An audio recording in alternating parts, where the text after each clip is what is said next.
আসসালামু আলাইকুম রহমতুল্লাহি বারাকাতুহু।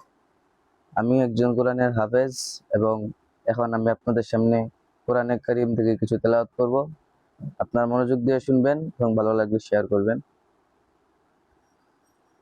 আউযু বিল্লাহি মিনাশ শাইতানির রাজীম। বিসমিল্লাহির রহমানির রহিম। الذين جعلوا القرآن عضين فوربك لنسألنهم أجمعين عما كانوا يعملون فاصدع بما تؤمر وأعرض عن المشركين